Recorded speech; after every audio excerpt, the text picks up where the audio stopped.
O ano foi 1978. Natal.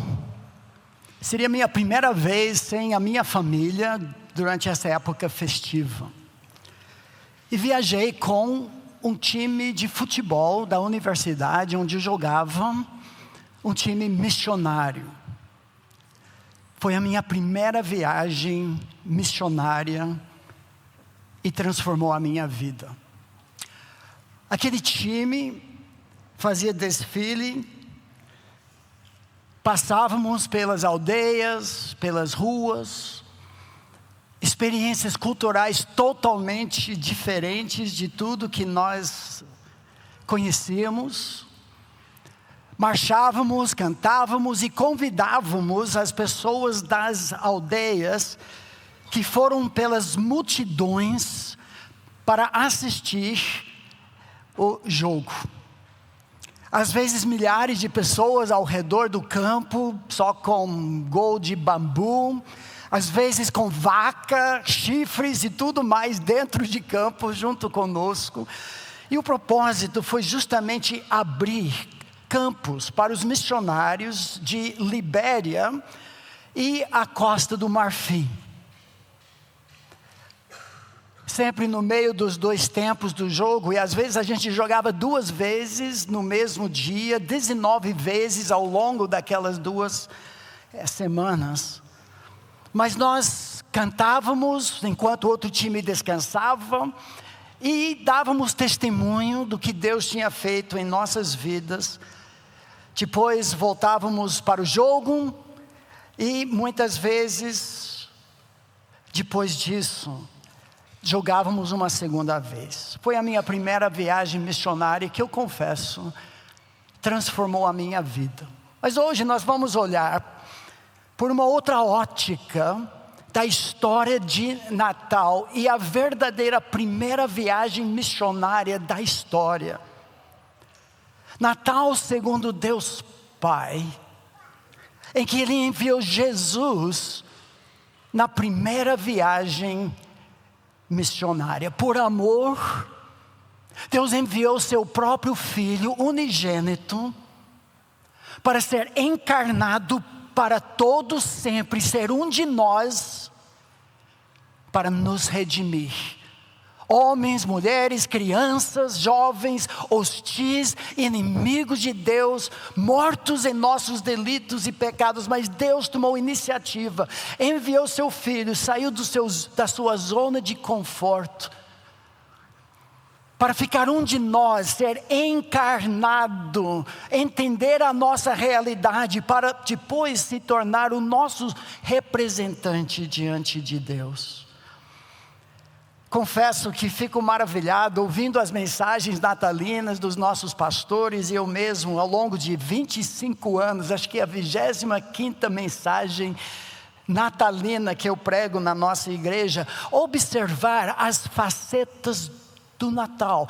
Para mim é muito semelhante à ceia do Senhor. Parece que na igreja onde eu fui criado, nós tínhamos ceia toda semana, mas toda semana era uma faceta, um ângulo diferente sobre o sacrifício de Jesus, a nova aliança em seu sangue. Para mim o Natal é a mesma coisa, a Páscoa a mesma coisa. Nós vamos passar, como cantamos hoje, talvez toda a eternidade e nunca entenderemos toda a profundidade da encarnação, em que Deus, o Pai, enviou o seu próprio Filho para nos resgatar. Hoje nós faremos algumas tradições. Pastor Ricardo já mencionou a tradição dos objetos e tudo mais, sabendo que as crianças estariam aqui e são convidadas talvez a desenhar algumas dessas coisas, esses objetos.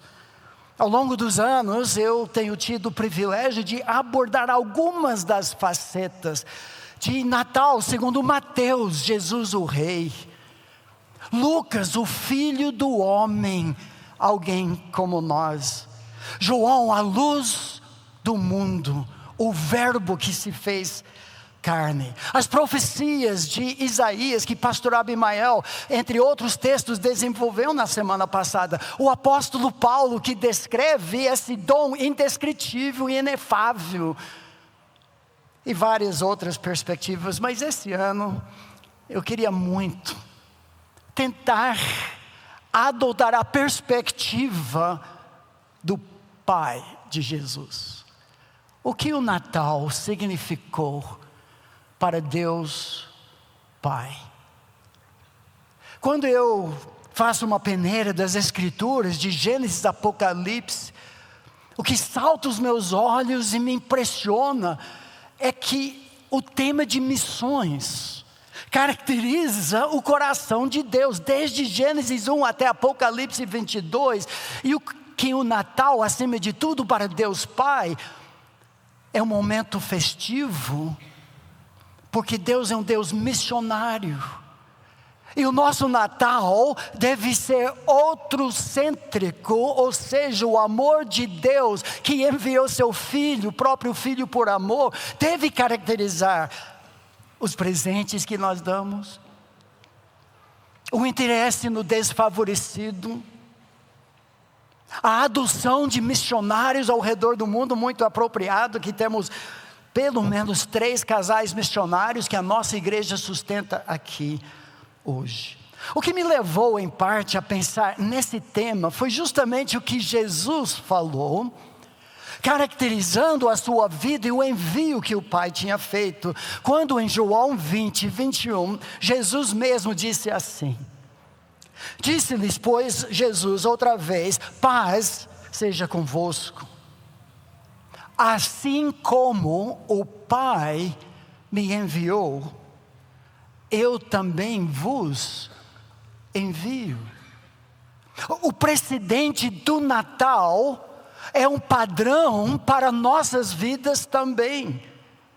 Ou seja, o Pai enviou Jesus, fez com que Ele fosse encarnado, entrasse na nossa realidade, fosse encarnado por amor, para nos resgatar. Ele diz: eu quero que vocês façam a mesma coisa. Essa característica missionária de Deus Pai, que nos leva a essa grande ideia. Natal é uma festa missionária, porque Deus é um Deus missionário. Nossa celebração pode ter enfeites e luzes e presentes e comida, tudo isso caracteriza a festa, e o nosso Deus é um Deus de festas, que exigia várias vezes por ano que o povo de Israel subisse para Jerusalém para festejar. É a alegria, a celebração, essa é uma das facetas do Natal. Mas acima de tudo, Natal é missões.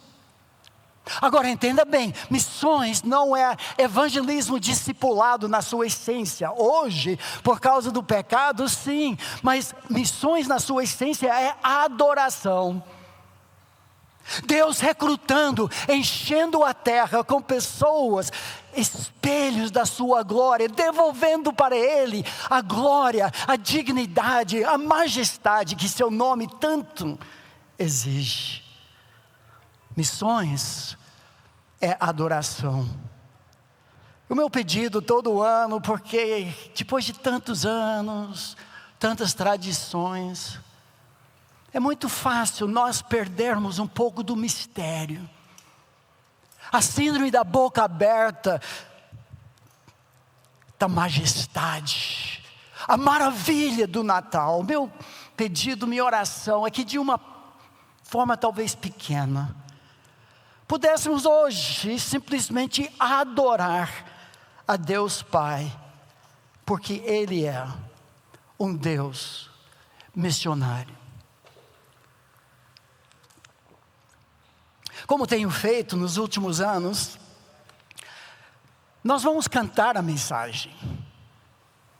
Cada parte, bloco da mensagem vai ter um cântico. Mas eu queria começar com um rápido panorama. Parte disso o pastor Abimael fez na semana passada, mas usando alguns objetos para contar a história de um Deus missionário que Natal não foi uma novidade que ele pensou de última hora, mas foi o alvo desde o início. Enviar o seu próprio Filho a se encarnar e nos resgatar. Se você olhar para Gênesis, um texto que temos desenvolvido muito ao longo dos anos, em que o texto bíblico diz que Deus criou o homem à sua imagem. A imagem de Deus, Ele criou a ideia de que o homem, a mulher, a família, nós somos um espelho da glória de Deus. Mas logo em seguida, a primeira ordem da Bíblia, como bem sabemos, em Gênesis 1:28, diz que Deus os abençoou e lhes disse: sede fecundos, multiplicai-vos e enchei a terra. A ideia é que Deus queria outros espelhos, os filhos, os netos, bisnetos, tataranetos, aos poucos espalhando e iluminando a luz da glória de Deus. Espelhar a imagem e espalhar a mensagem. A mensagem do amor. Um Deus bondoso, amoroso, que criou galáxias e átomos, que colocou a família no jardim do paraíso, deu tudo o que precisavam, amor, amor, amor. E Deus disse: agora, grande privilégio implica em grande responsabilidade. Espalhe essa mensagem do meu amor. Sejam adoradores em espírito e em verdade na terra toda. Mas, logo após essa criação maravilhosa de espelhar a imagem de Deus e espalhar a mensagem do seu amor, apareceu uma serpente. Gênesis capítulo 3, mas a serpente, mais sagaz que todos os animais domésticos que o Senhor Deus tinha feito, começa a semear discórdia, contendas, injeta o veneno do pecado, e agora aquela imagem brilhante apagou-se. Não totalmente, a imagem ainda se vê, mas agora o domínio sobre essa terra, o príncipe da potestade do ar, paira sobre essa terra. O tempo passa. O bom é que o homem se multiplicou, cumprindo aquela palavra do Senhor. Gênesis 6 diz: multiplicou-se os homens sobre a face da terra, mas agora não é mais aquela imagem nítida de Deus, é perversidade, corrupção, é violência. Agora a terra fica suja. Deus chama um homem que achou graça, favor aos seus olhos, e Deus manda o dilúvio para lavar a terra de tudo e de todos, menos uma família, que recebe a mesma comissão de espelhar a imagem de Deus e espalhar a mensagem do seu amor. O tempo passa de novo. Só que o homem rebelde diz: nós não queremos isso. O nome de Deus grande, o brilho de Deus ao redor do mundo, nós vamos tornar célebre o nosso nome. Nós que vamos construir uma torre tão alta que chega até os céus. Nós vamos mostrar para Deus quem nós somos. Nós vamos espelhar nossa glória. Nós não vamos espalhar a mensagem dele. Vamos ficar aqui. Foi quando Deus garantiu que a missão seria cumprida. Confundiu a língua e o povo espalhou-se. O dia em que Deus salvou a missão, porque caso contrário, o homem em sua rebeldia não iria espalhar para a glória de Deus ser vista em toda a terra. Mais tempo passou, e agora Deus chamou um homem.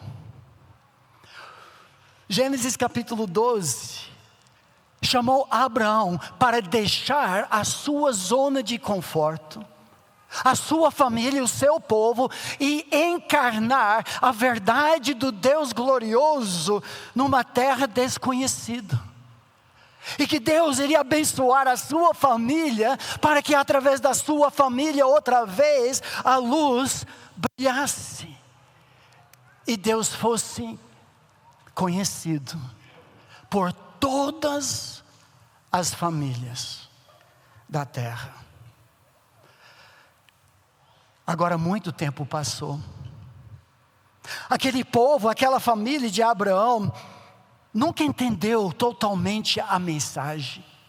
Em Êxodo 19, Deus designou cada membro da família de Israel como um sacerdote, uma nação de missionários, para que eles pudessem espalhar e espelhar a glória e a adoração de Deus em espírito e em verdade. Mas eles não entendiam, não queriam isso, contrário do que diz um salmo fantástico 67, que pede a bênção de Deus para que todos os povos da terra conhecessem a Deus. O espírito de Jonas pairava sobre tudo. O espírito egocêntrico, não outrocêntrico. O espírito de vanglória e não da glória de Deus, ao ponto que o Velho Testamento se encerra com silêncio.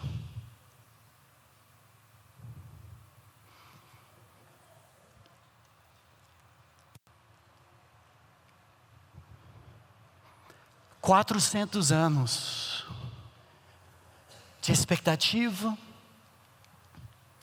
de frustração, de desejo, de bênção. Aquele desejo para que Deus outra vez, como andava conosco no jardim do Éden, voltasse para nós. Talvez mesmo sem saber o desejo do coração. Oh, vem, vem Emmanuel, Deus conosco. Vamos cantar essa música? Agora.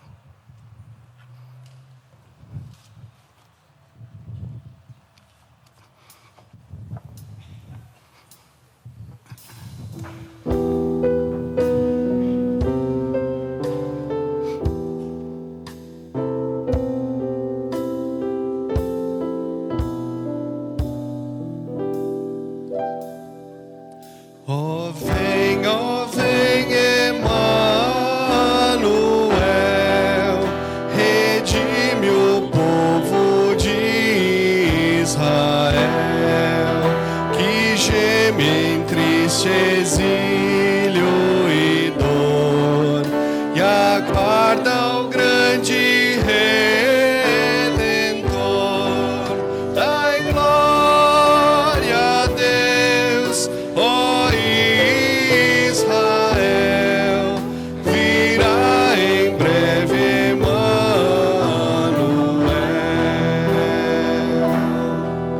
Oh, vem aqui nos animar e nossas almas despertar.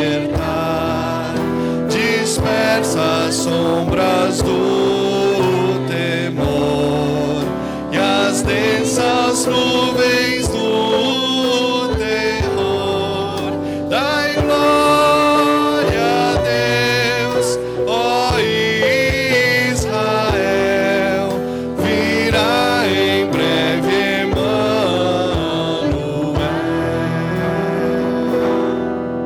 Oh, vem rebento de Jessé,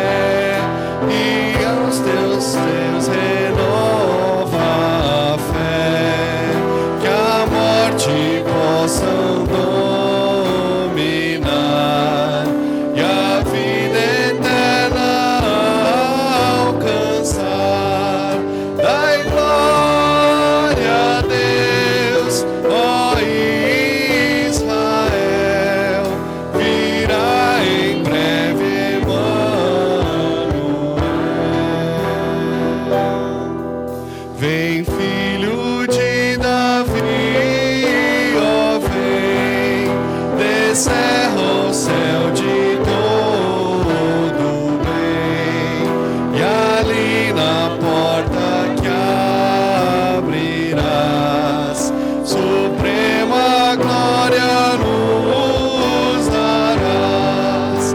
Dai glória a Deus, ó Israel, virá em breve Emmanuel.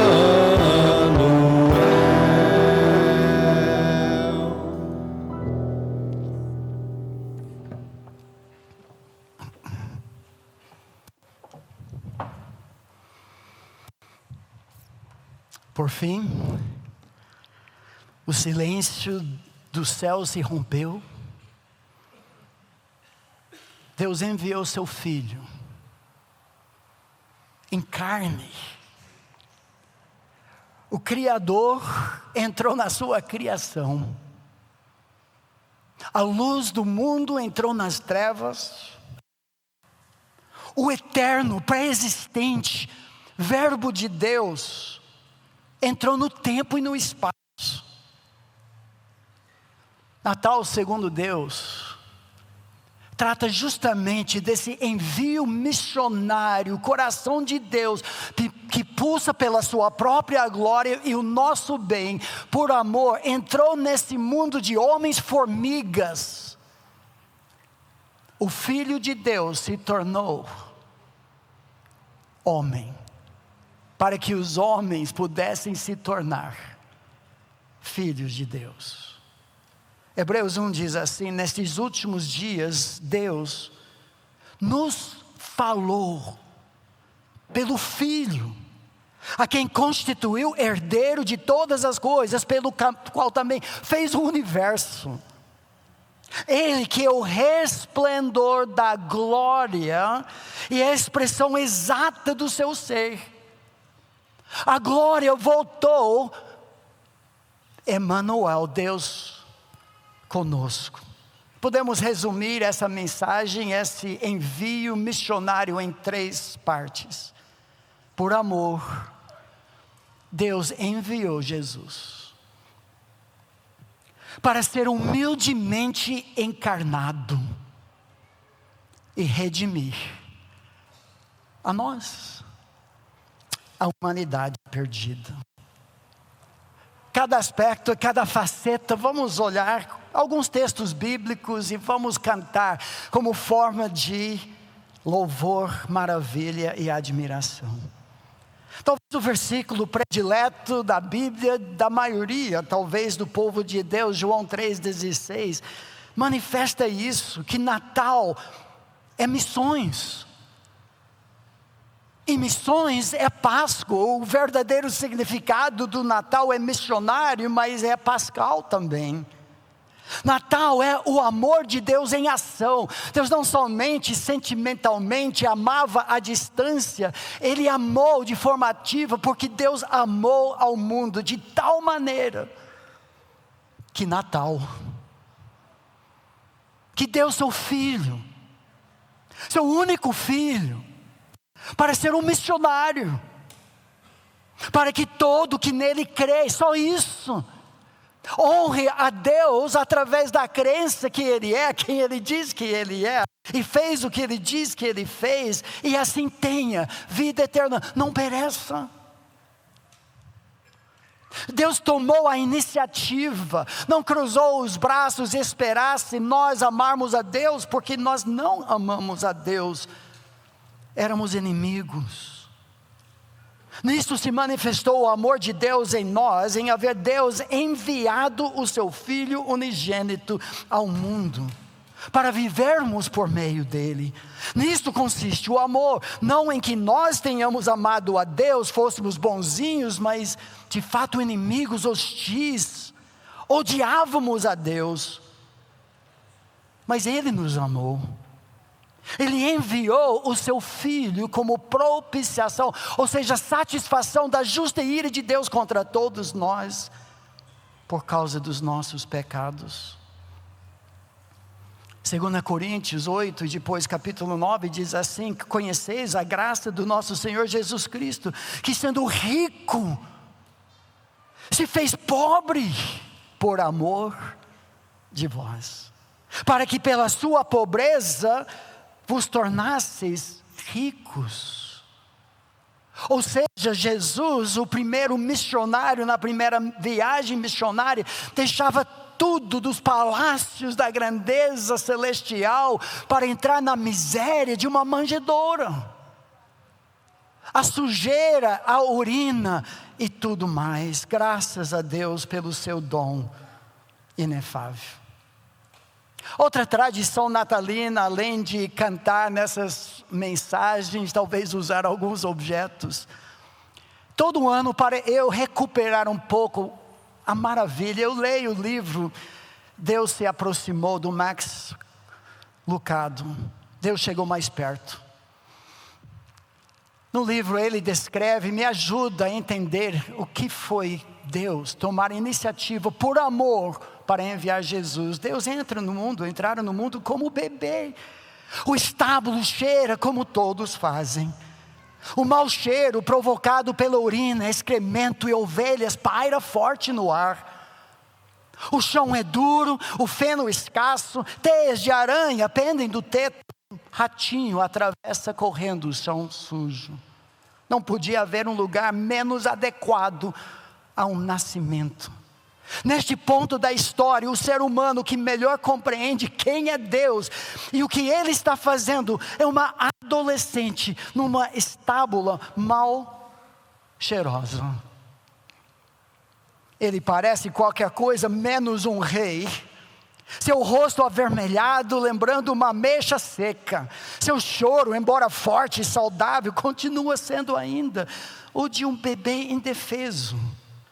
Lancinante e agudo. Ele depende absolutamente de Maria para seu bem-estar. Majestade em meio ao manjadouro, ao mundanismo. Santidade misturada à imundície do excremento e suor das ovelhas. A divindade entrando no mundo, no chão de um estábulo, através do útero de uma adolescente e na presença de um carpinteiro. Ela toca a face do Deus menino. Como foi longa a sua jornada. Deus, por amor, enviou Jesus na primeira viagem missionária. O que aprendemos disso é que Natal é uma expressão divina de amor missionário. Nós amamos o mundo ao nosso redor porque primeiro Deus nos amou. Deus tomou iniciativa para quebrar barreiras culturais. Nós também fazemos isso. Se vamos levar a mensagem natalina e pascal para outros, nós vamos ter que sair da nossa zona de conforto, nossa vergonha, entregar aquele folheto, atravessar a rua. É fácil amar quando nós somos amados. É fácil dar quando recebemos de volta. É fácil ficar onde é tudo confortável. Mas o amor ama o inimigo. Dá quando não recebe. E deixa o conforto para servir.